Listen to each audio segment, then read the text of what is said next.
talking about Aboriginal artwork. And in Aboriginal artwork, you're going to see a lot of different shapes. These shapes tell stories, okay? They're not just there just to look pretty. And there are many different shapes that you're going to see. The first is called the ovoid shape. Can we say that?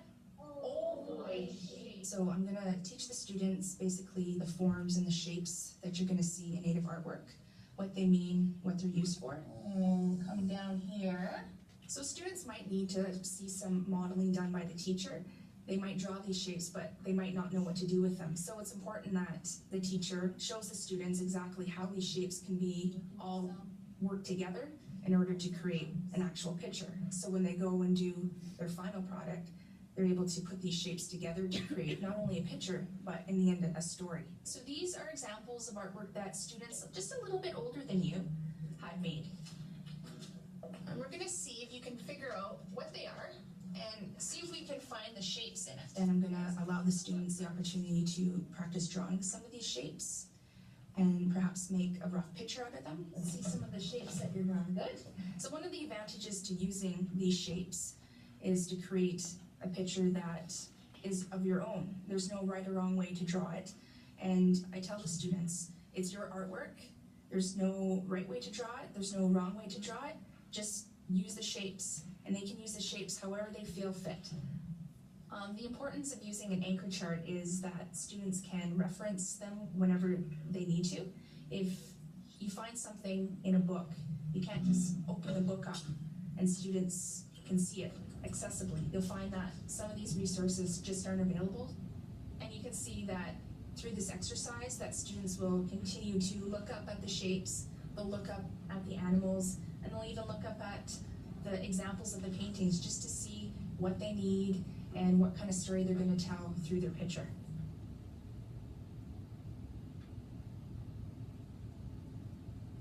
Okay, so remember we're using bright colors, okay?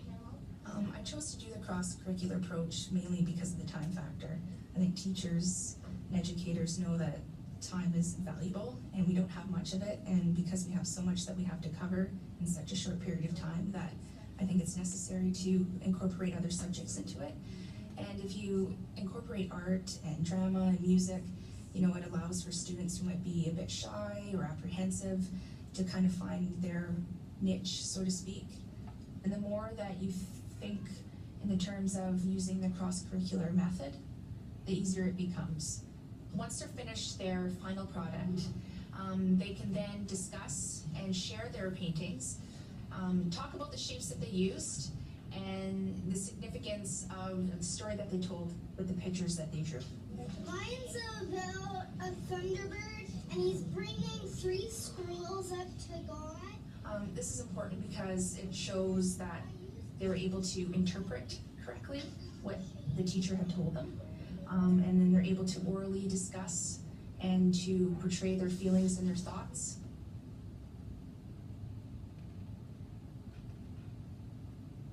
What I've started doing, and I found it's worked fantastic, was to involve the students in the evaluation process. So we have class rubrics that we develop as a class, and we have checklists that we develop as a class. And the students know exactly what's expected of them. Once the students have finished their artwork, I'd like to use a rubric to evaluate their artwork. This can involve the shapes that they used as part of the lesson as you're teaching, the creativity factor, the effort that they put in, the colors that they used, are they bright? And then of course when you're going around and listening to the students speak about what they drew, the knowledge of the culture, and the ability to actually express their painting.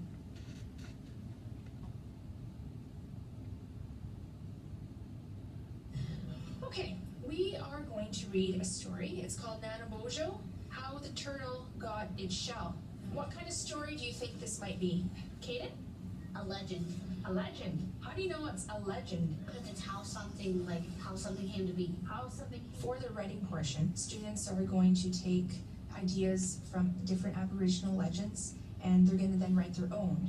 So they're going to identify a topic, which is the legend, which is the problem, how something came to be, and they're going to write a legend. So what's going to happen now is after we discuss what a legend has, so the teacher can go and write some of these ideas down that the class generated, and then we can put it up as a visual so the students can see. And then we can also go over a class-generated rubric that we devised at the beginning of the year, discussing what makes a story a good story. And your setting is set in Antarctica. Excellent. Okay, so what's your first event that you have so far? The animals are stuck in a blizzard. They were cold. For the language lesson, I would say it takes usually about 2 to 3 weeks, and depending on your age group, it might take a little bit less, might take a little bit longer.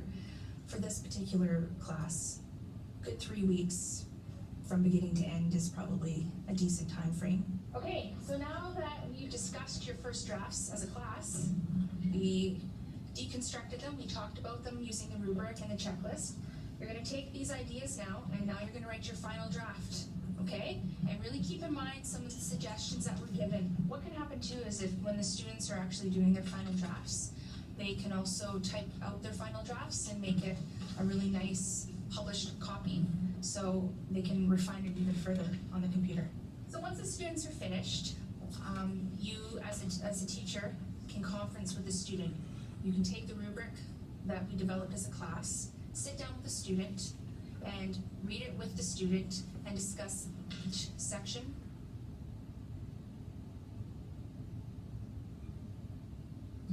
Okay, so one of the stories that one of the students wrote, I chose to write out onto some chart paper so that we can see it and we can make it into a play.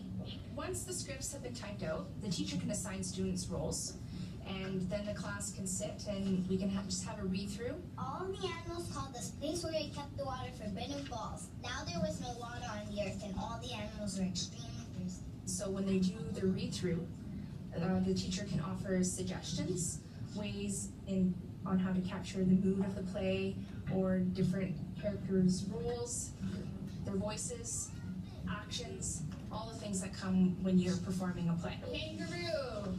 Mimi, how about his pouch? When students finally perform their final performance, of course you can use props. Props could be minimum. It doesn't have to be elaborate. Minimal costumes, and you can also get the students to make their own costumes or their own props, and if you want, you can incorporate that into a mark as well. So students can rehearse, and then you can have a final performance for other classrooms or parents. Chipmunk ran for 2 days until he finally reached Forbidden Falls. But when he was running back to his friends, the water kept on falling out of his cheeks. When Chipmunk got back from Forbidden Falls, the animals noticed that all of the water had fallen out of his cheeks. The water Chipmunk dropped is today's puddles, ponds, and creeks.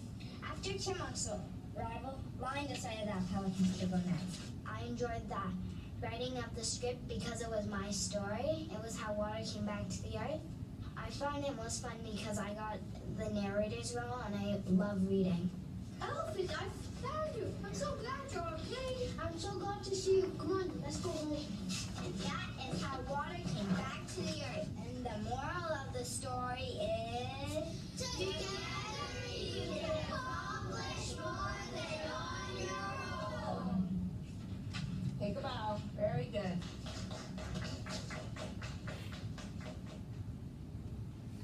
So before we start talking about the questions, I asked you to keep in mind.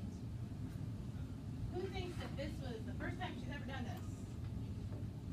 Probably not, right? It's pretty organized, and looks like she had all the kinks worked out. I think that in my evaluation of the video, I think I presented it a little bit out of order. My guess would be that they talked about legends first. You know, water legends.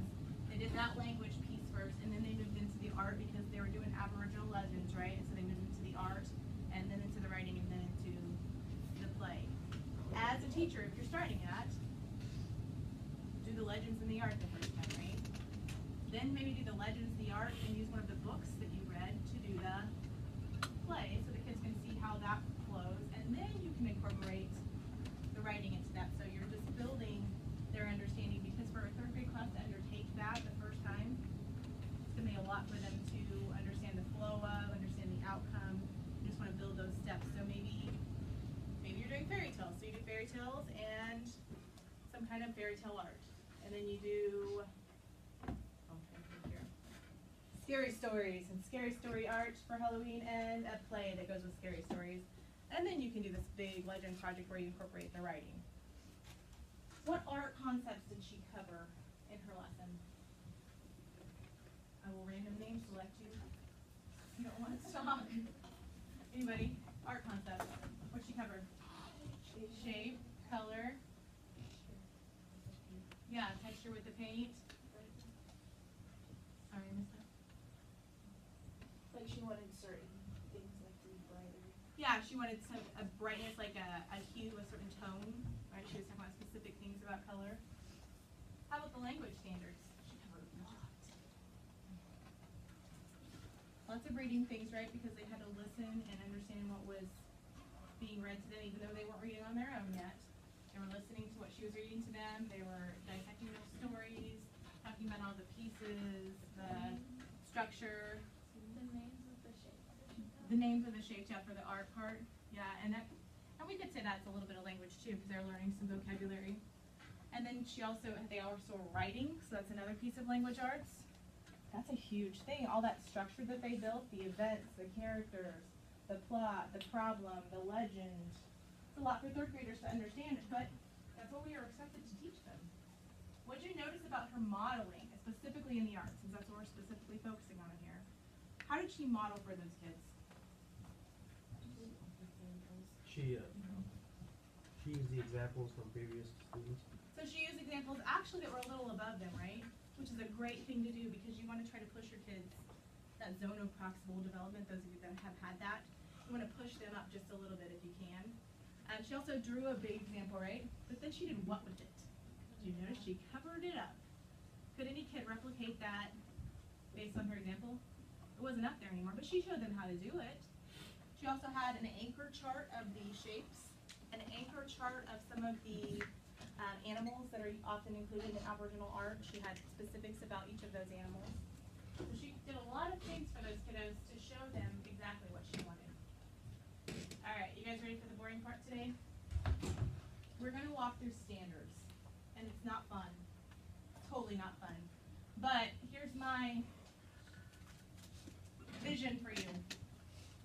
I want you to build your understanding of standards with a very easy introduction that we'll do in here.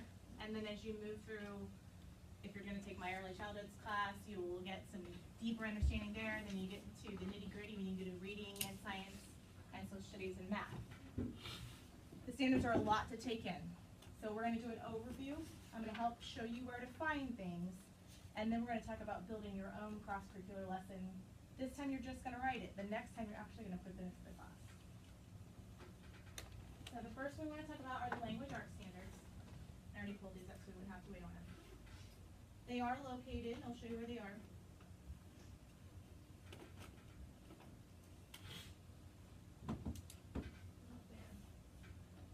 General information. So there are your language arts standards, your math standards, your history, government, social studies standards, and this is science. That's just the name of the file. It's K-12 science topics. So let's start with English. So the Common Core state standards, most of the states have adopted these at this point. Kansas has, with a little bit of change in the format, but they're the same standards. As we're looking at these, you can run through the stuff in the beginning. I'm not going to expect you to understand or have exposure to that at this point. You want to find the part where it says English language arts and literacy for K through 5. I'm going to let you use any standards K through 5. I know our class says K4 technically on the text and K3 in the syllabus, but I think it's okay as long as we're understanding we can make it cross-curricular at any age. This sets up what the standards include.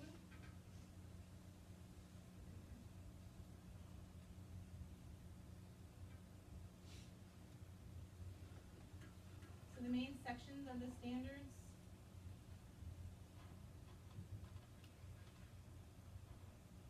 There are key ideas, in every grade level, there are key ideas and details, craft and structure, so how the reading is set up, integration of knowledge and ideas, and then an understanding of range of reading.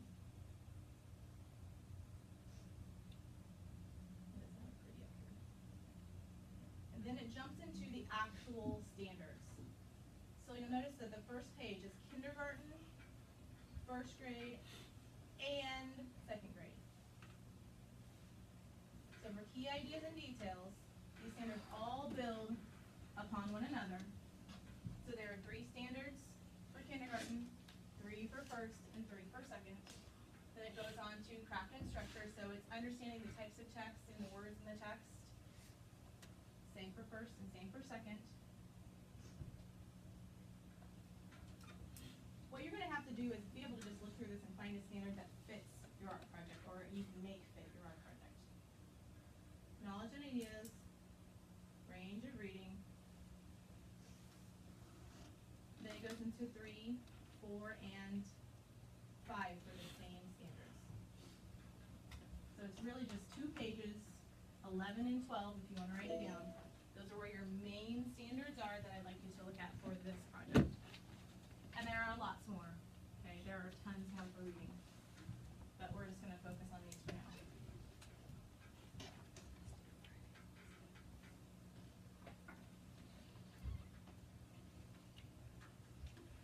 That was, I just want to show you the difference. Those standards were for literature, so fictional stories. These standards are for informational text, the next 2 pages. You can pull from those also, but I just want you to focus on the literature if you're overwhelmed right now. So the next 2 pages are informational. So that's like science books, right? Just informational text. My brain is not blank today. Expository text. They're learning about some real thing in the world, not a fictional text. What about the foundational skills? But you can look at the writing also. Those are on page 19. And they're text types, grade 1, 2, and 3, production of writing, research, and range of writing. That doesn't begin until 3. So that's 19 and 20 if you want to look at the writing standards. Everybody kind of gets where those standards are and how they read. And I'm not going to get real picky if your art project's not perfectly fitting the standard at this point. I just want to see that it fits high. Okay? I don't want you to stress, but I think it's important we start with an overview. And then we have our math standards. And even though they're Common Core standards, they're not set up the same way. Someone else wrote these. So lucky for us, we get to look at something else and learn another way to read things.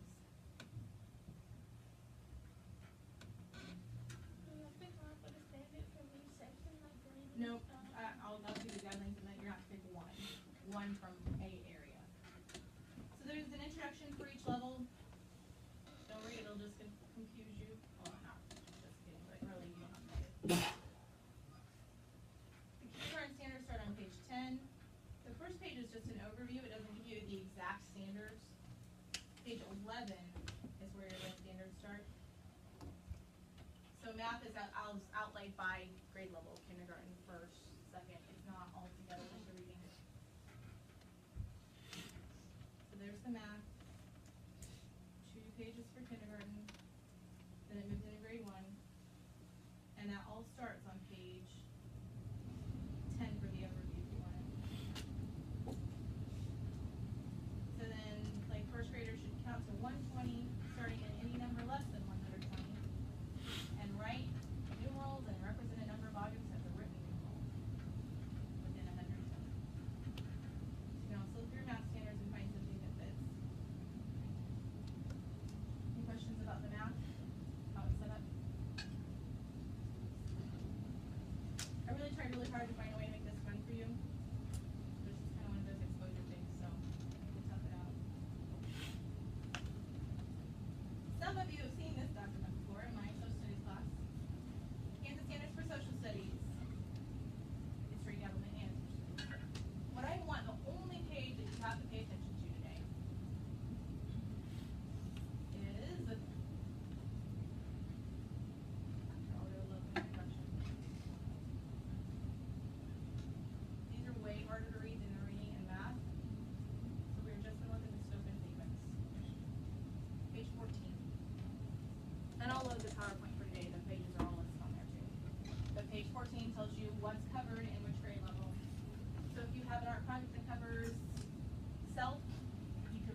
notice kindergarten, this is K right here, kindergarten, forces, interaction, pushes, and pulls, or animals, plants, and their environment, weather and climate. Those are the main topics for that grade level.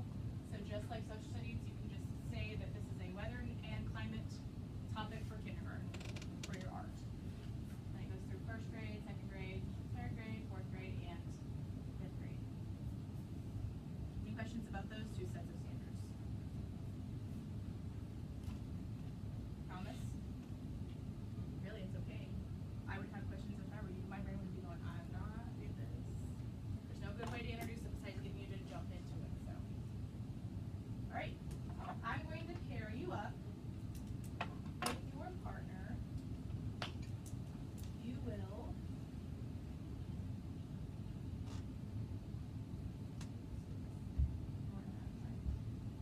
choose one of your art activities. I want you to convert it into a formal art activity plan with cross-curricular ties. You might have to redo your art activity. Okay, so if you have something that was just painting with your feet, you might have to redo it to make it into something that connects, right? To show that it can connect to something else. Let's look at the lesson plan. It's also on Canvas.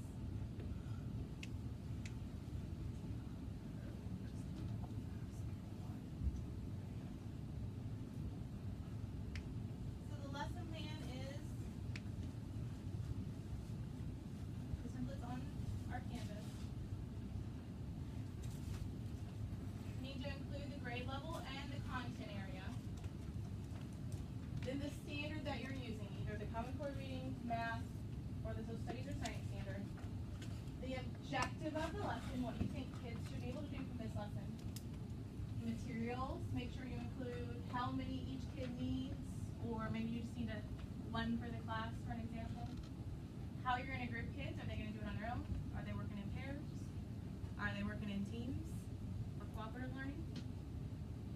Anticipatory set. So how are you going to get your kids interested in this lesson? Maybe you're going to read them a story. Maybe you're going to show them a video. Maybe you're going to ask them a question that gets them going. Then how are you going to teach it? Instruction.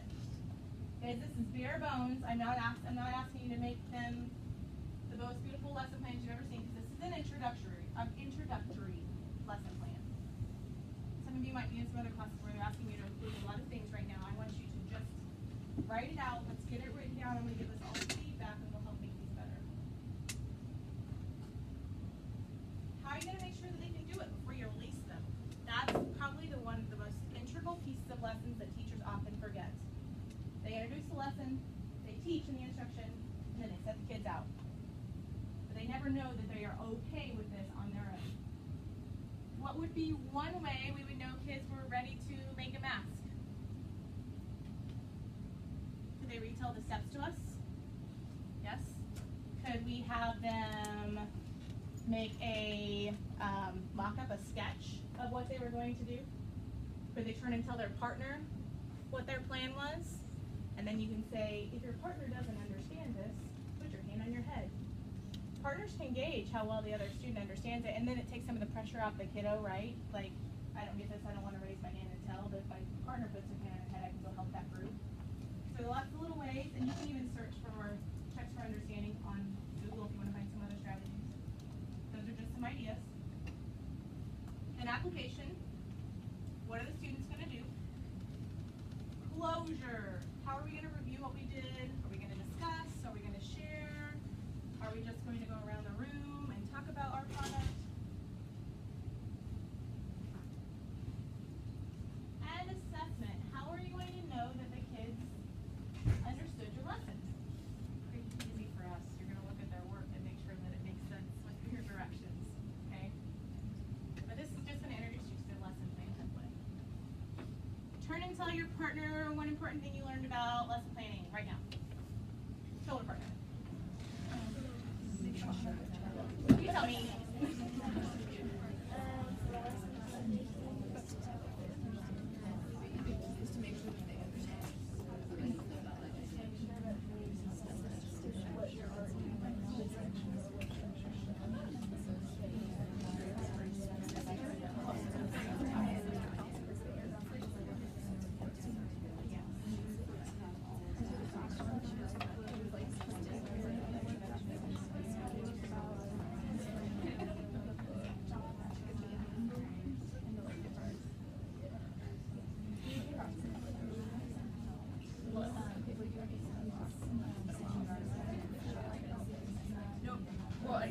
need one standard. So one science, one social studies, one math, or one reading. It doesn't have to be a combination of anything. Just one standard. Sure, if you don't have one that works. Yeah. I'm gonna pitch it with someone else, your partner. Oh yeah. I'm not doing it, but you can. Jordan, what's one thing you learned about lesson planning today? That has to be Very organized. Exactly, because we want it to be a plan for when we're teaching, right? So we want things to go smoothly. All right, one more thing. Brianna, what did you learn today? You have to really make sure that they understand before you do something. Yeah, we have to check them. We can't just set them on their task and hope it goes well, right? That doesn't usually go well for you. Somebody's not going to get it. There's always going to be something you need to help. All right, just sitting one more. Samantha. I learned that you need to have different ways to find out if your students understand. Don't just rely on one way. Make sure you're introducing it in different ways and you can check with them. All right, so I'm going to use my random name selector to put you in groups or pairs. We will not have class on Wednesday. I'm going to give you that time to work with your partner and complete this task. These will be due on Friday along with chapter 4. The earlier you can get your lesson plan to me, the better feedback I can give and maybe problem solve for the whole class so we can go over some of the stuff on Friday. So if you do it before Friday, that would help me out a little bit. I'm going to give you until then just in case, but the earlier the better. Might be bonus points involved. Deal? Alright, so random name selector is going to give you your partner. After you have your partner, you guys can talk for the few minutes we have left. If you are not going to use your art project for your cross-curricular thing, would you leave it on the table so I can collect them and look them over and just match them up with your plan? If you are going to use it, then I'll have to get it later from you. No big deal. So Manny and Kelsey. Brooke and Carrie. Wait, we have each other now? Who, where, Morgan and Samantha.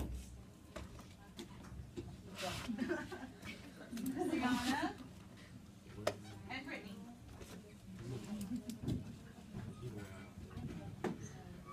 Kayla and Lucia.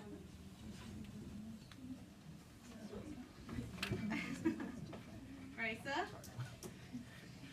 and Lena. Casey and Janelle. Hello. Just hanging out. Olivia and Ashley. Oh.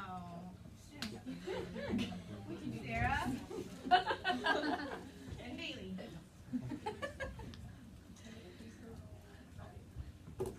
Jordan and Jenna.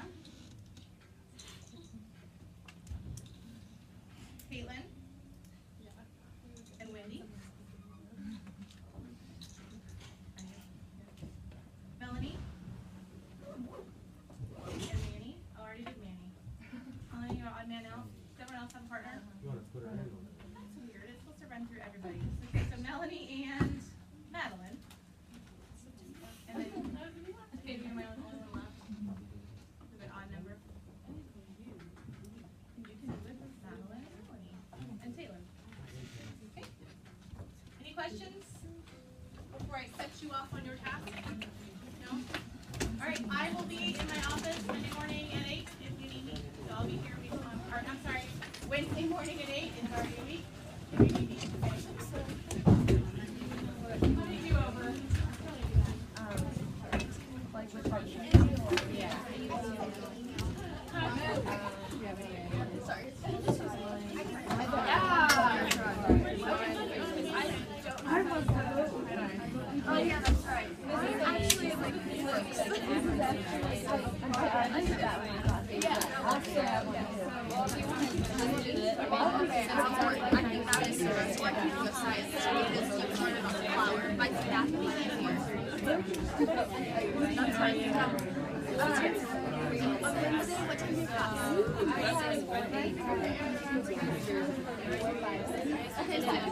I do that one.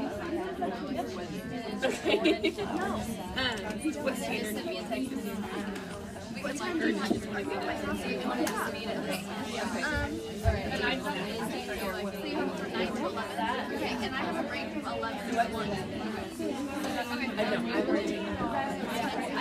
This room, babe. You want to do nude? Where do you want to be? Because I have, I'm in like, I'm in the school like every day. I have